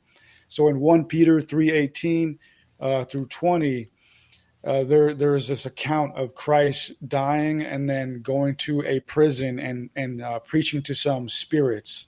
Oh yeah, he was.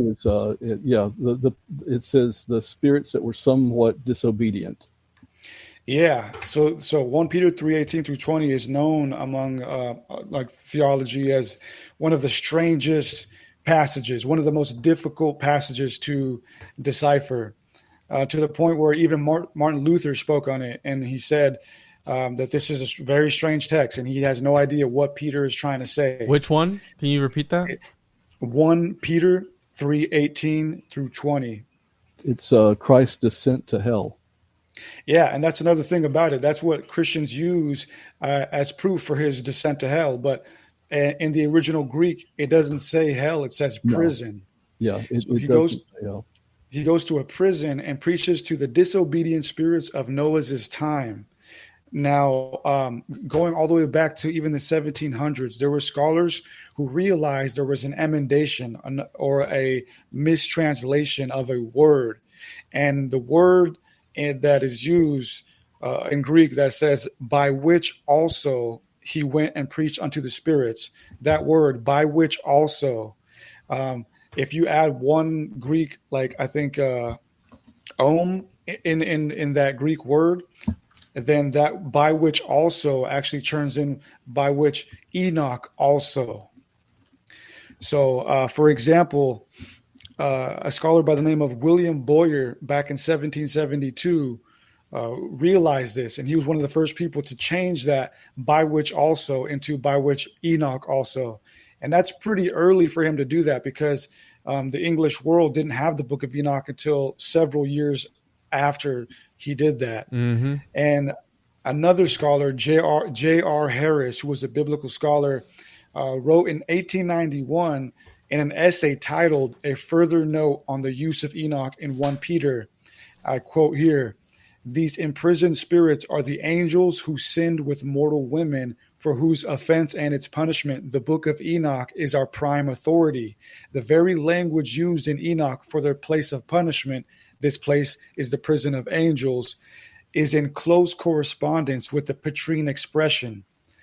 So again, going back to 1 Peter 3:18 through 20, this passage is a very strange passage that a lot of people have wrestled with, and it doesn't really make sense. It's not harmonic, but when you change that Greek word by which also into how it's supposed to be read, by which Enoch also, then the passage makes sense. What is being said is Christ died and arose in the spirit, and it is in that spirit form or fashion by which Enoch also was able to go and preach unto the spirits in that prison.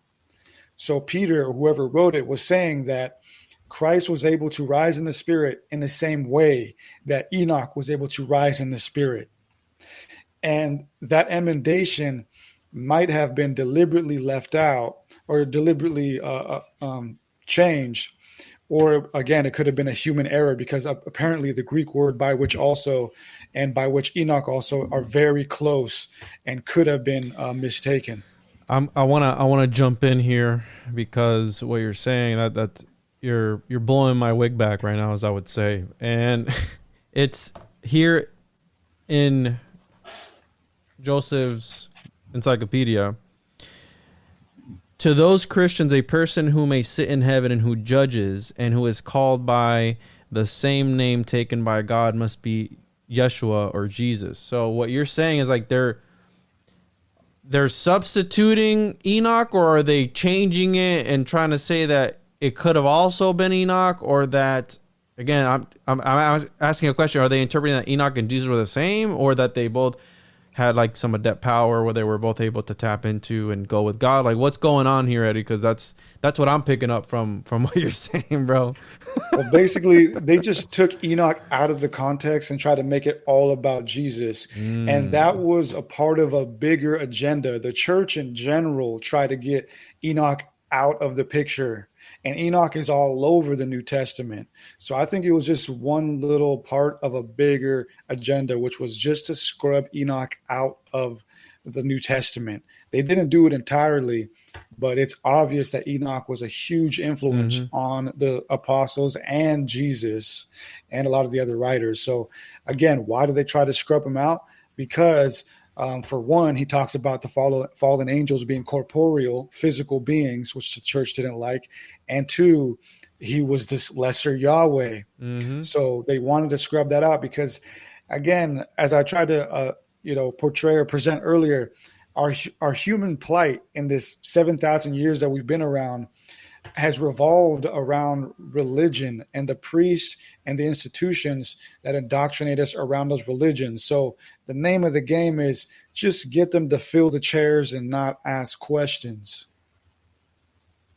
Yeah, and how you're saying here, it may be of help if the meaning of the name Metatron could be ascertained, but it is not clear. Suggestions are the name originated from the root word, such as phrases keeper of the watch, guard to protect, one who serves behind the throne, one who occupies the throne next to the throne of glory, to lead or to measure. And this is what Enoch becomes. How you're saying, I think maybe that's why they left it out of the can, because they did perceive Enoch as a threat.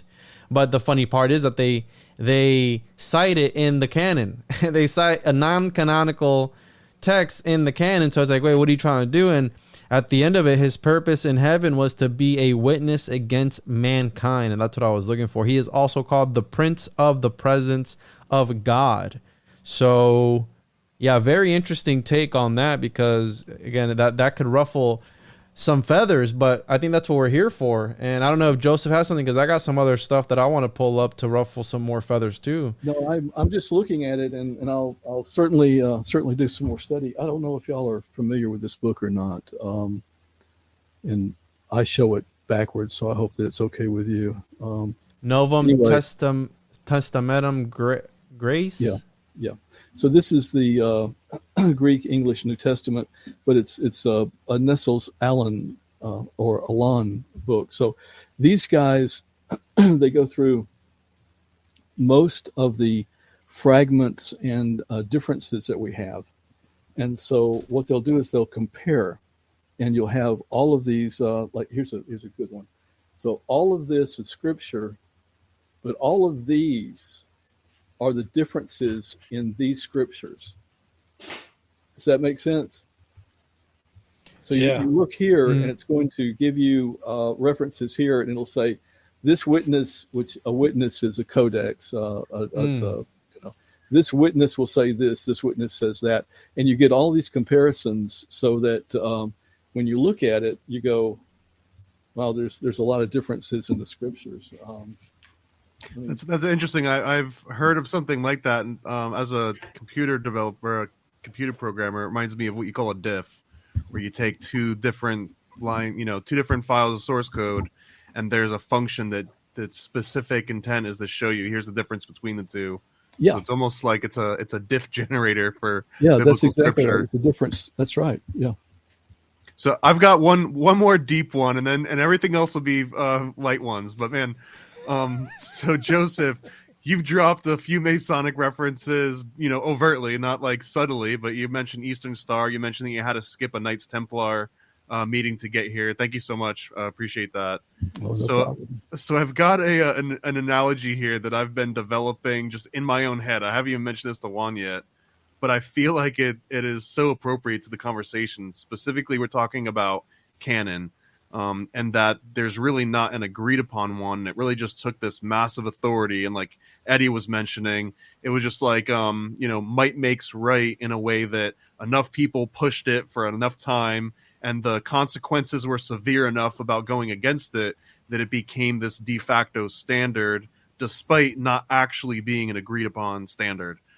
So this reminds me a little bit of like the convent of Wilhelmsbad. If you apply the same logic to Freemasonry, where Freemasonry was getting splintered, what was this in like the late 1700s? The Bavarian Illuminati started picking apart the stragglers and infiltrating. And all the different Freemasonic bodies decided to get together and say, whoa, we need to make sure we don't have flavors A, B, and C, because then these Illuminati guys or anyone else, they're going to pick off B, and then they're going to pick off C, and now it's going to be B and C versus A, and there was just this huge power shift. So essentially, it was like the Lodge of Strict Observance, which is kind of like the prototypal Scottish Rite.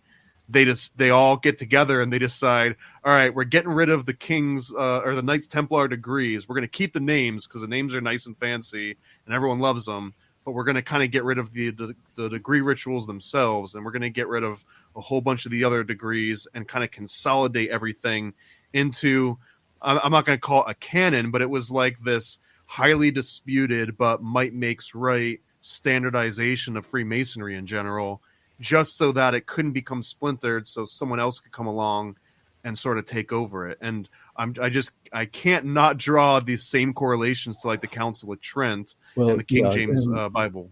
Yeah, and you do put me in a bit of a bind here, because there's a lot of things I can't speak on. But I will tell you, I wrote an essay. It's actually out there on Kindle, and it's under a pseudonym too, or is that? No, it's on my name. Yeah, All it's on my name. So it's an essay on a track back of the language used in some of the rituals in the Masonic Lodge. And since it doesn't give anything away, I felt free to put it out, because the language is one thing, but the rituals are something else. What it shows is that we took into ourselves and actually harbored, if you will, the Knights Templar when they came over. If you look at our and some of these rituals are online, and you can look them up. See, the thing is, the Masonic Lodge is not a secret lodge. I mean, we advertise. You see Masonic signs all over the place, but we are a fellowship with secrets. And because we pick and choose the people who come in, we must have a way of verifying that they are one of us. And that's where the rituals and the different signs and symbols come from. So that we're going to, if you come into a lodge and I have not seen you before, I am going to test you. And I'm going to prove that you are one of us before you can pass through the door. At the door, there's a guy with a sword. He's called a tailor. And a tiler comes from the same word that tailor comes from. It means to cut. So, and that still goes on. Well, if we were brick masons or rock masons, we wouldn't have that. What happened was we took into ourselves and we harbored the Knights Templar. And because we did that, we have some of their rituals in our canon, if you will. There's a guy with a sword. There's things that go on in the lodge that are can be construed, I'll just say, as weaponry. There are rituals that are so military that no Mason, as in bricklayer, block layer, would ever do that. The only thing that makes sense is that the Templars were part and parcel over time of the Masons. Some of our wording goes back to French, which of course is the mother tongue of the Knights. They begin in France. So, there you go, the outer guard. Yep. And to be clear, you're not talking about just York Rite and the influence of Knights Templar. You're talking about the influence of Knights Templar on, Masonry in general, including the first 3 degrees. They remember Friday the 13th. They tried to kill all of them they could, but some of them escaped. Well, Scotland was they were no friend to the king, and so they took into themselves the Knights, and they became part of us. That's my theory, and you can read the essay. It'll give you the language structure, and that's one way that we deal with scriptures is we look at the language, and you'll see Greek borrows Latin, Latin borrows Greek, so on and so forth, and you go, okay, this. I'll give you an example. My grandfather would call, when a baby needs a diaper, it was called give it a hippin. That word comes back from Old Scotland. It took me forever to find that word. But it only existed in just a short period of time. It went out of date. And so that's the way that we can date certain languages and scripts, text, codices. There'll be a word, it'll be written in a script. We can date the script because if you look at, for example, our kids won't know cursive. Cursive will have gone out of date. There'll be block letters because that's what they see all the time. Prior to that, there's a sloppy cursive. You get back into the early 19 and late 1800s, the script is beautiful. And so you can actually date these things through language and through script. So that's basically what I did when I wrote the essay. Does that answer your question? It does, yeah. What was the name of that essay again? Let me try to pull it up here. It's sad that I've written so much I can't keep track of my own stuff. Yeah, Paranoid Americans is the Freemason in the back falling asleep. That's him whenever he's at his meetings. So yeah, I don't want to embarrass myself, but I feel like if I entered your lodge and you tested me, you might turn me away and be like, "That guy's never been a Mason," and I'd look like a complete idiot. I was raised in 2008. Are you a Mason? I'm a Mason, but I told Juan in about a confidence that he's dropped on me a few times, but when I went through the 32 degrees of Scottish Rite, I want to say at least degrees 14 through 30. I might have been sleeping through, so I need to go back. I need to go back and blow you through it, times. Yeah, and it's dark, the lights are dim and everyone's talking a little bit slow, and And as far as I know, Dr. Lumpkin has been the first Mason on the Juan podcast because there's a clip of me.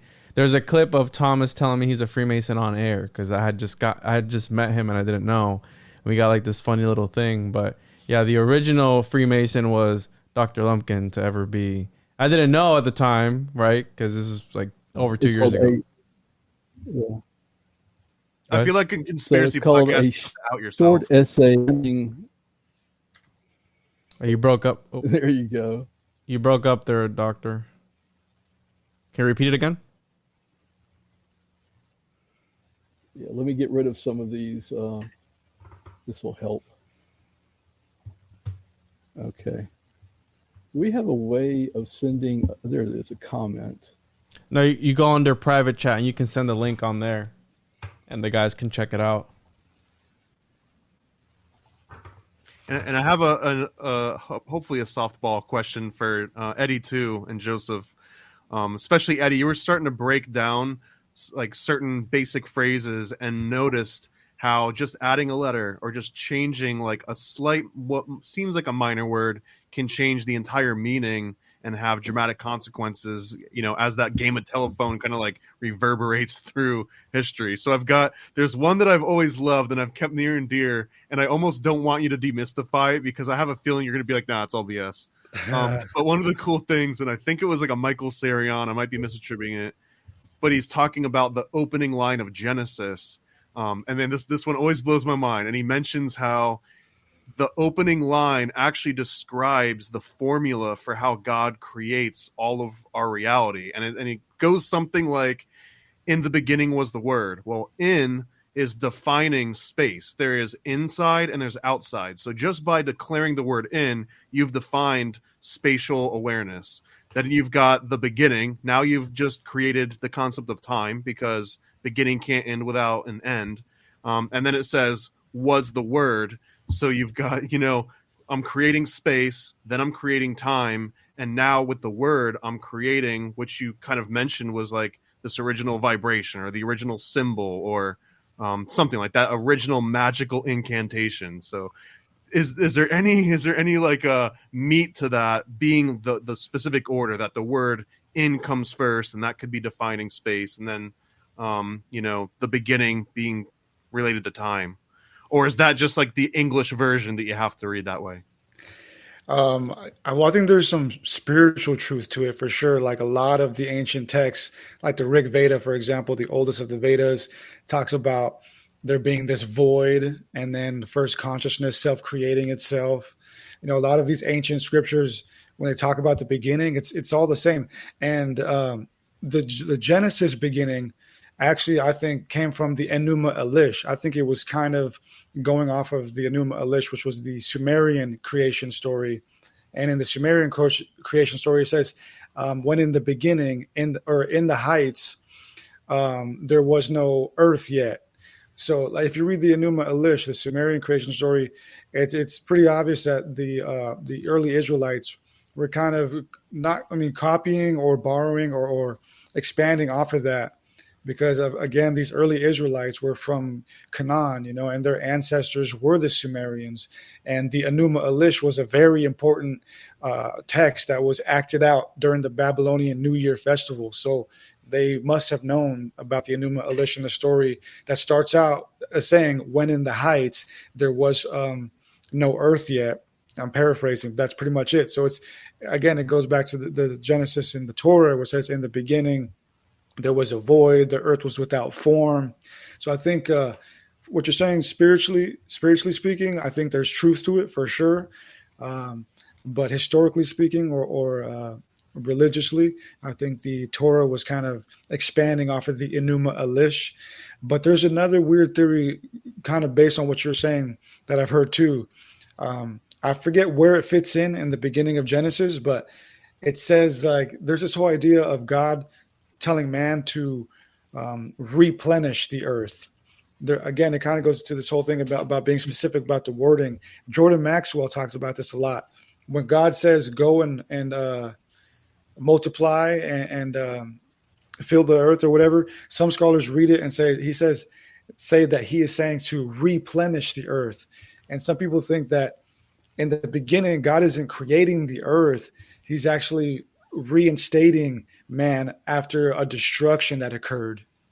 But that's a whole schism in theory that people look into. But to answer your question, I think there's truth to it. Yeah, I think there's truth to it. But again, I think when you're looking at it, we should also look side by side the Enuma Elish, and you'll get like a deeper understanding of what they were pulling from. Yeah,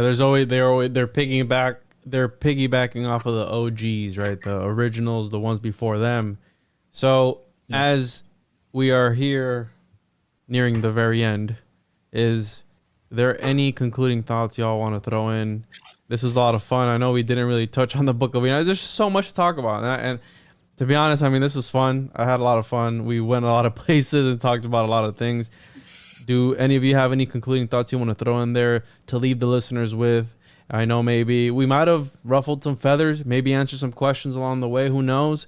We'll let the audience be the judge of that. So I'll send you the comments, Joseph, once people start posting away. But I'm sure they're going to enjoy this very much. This conversation was great. Any concluding thoughts from any of you? I'll just let me clarify something real quick, and that is that Paranoid was quoting John, not Genesis. In the beginning, there was the Word, and the Word was with God, and the Word was. Sorry, God. yeah. Good correction. Thank you. Yeah. Not to have the audience jump. That's on why you you're for here, that. Dr. Lumpkin. I said I was the bumpkin of the four, so I had to prove it at some point. Yeah. So that's it's interesting. The truth is in there. It's just not really well indexed. That's the problem, and so we have to be careful. And I think what we've got here is that we're trapped within a myth, and we've got to break free because we've been in it so long it feels like home. And there's more out there than we can ever imagine, I believe. Right on, Eddie. Yeah. I mean, I'm gonna just leave it to Dr. Lumpkin, man. He's the OG. He's the elder here, and I think that what he said is true. You know, I think it's time for us to appreciate what our ancestors handed down, appreciate the myths, but it's time to look at all of this that's going on around us as mature, humans, earthlings, and start to decide if we're going to continue with this, and if we're not, then what is this future going to look like together? Right on. Thomas? Yeah, I just want to tap in and say that one of the takeaways for me that was a little bit mind-blowing that I'm definitely going to look into more was, Eddie, you mentioned that Enoch, even outside the book of Enoch, he's all over the New Testament, maybe just not by name. So I would love to do an even deeper dive and figure out where are all the places that seem like the strongest correlations to, they say Jesus, but they really mean Enoch here. I'd love to go through those. Part of it's in the book. You gotta check out. There's actually a list here. I'll be buying your book today. Which book is that? Which book in specific is that? Because you have over 25 books. I'm sorry, it's this one. I'll buy all 25. Right? Yeah, it's this one right here. It actually gives you a list of where it occurs in the New Testament. Right on. Yeah, I'm going to go bankrupt if I was to buy all those. I got the encyclopedia. There's a lot of great stuff in here, so you can check that one out. I'll post the links in the description.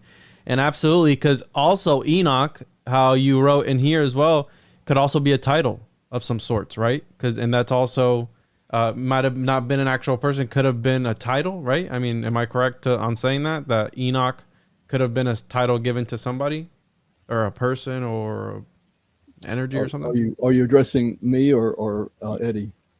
Yeah, whoever. Because I mean, that's what I picked up on one of the passages here in the encyclopedia, that Enoch is also translated into all these other titles that there are. Am I correct on saying that? Yeah. Well, Enoch has all of these titles. It's not that the name itself could, but he has. I'm sorry. It was Metatron. Yeah, I'm sorry. Yeah. I read that wrong. Yeah, Metatron has been ascertained, but is not clear, suggesting that the name originated from root words of such phrases. Okay, yeah, there we go. And this goes back to what Thomas was saying. It's all in the language. Mm-hmm. It's all in the language. It's in there. We say things and we don't even understand where they come from. Yeah. Like, I am inspired. Well, okay, God breathed into me. That's exactly what that means. Mm-hmm. We have all of these, and even in the lodge, we have all of these terms that we throw around, but we don't know where they came from. Mm-hmm. And so language is interesting. I want to wrap up with a verse from one of my favorite apocryphal books, rejected scripture, whatever you want to call it, the Gospel of Thomas. And this is very interesting. And I wanted to talk about a lot of other things, but we ran out of time, unfortunately. But this is a very interesting Jesus in this particular gospel. And he says, the disciples said to Jesus, "Tell us how our end will come."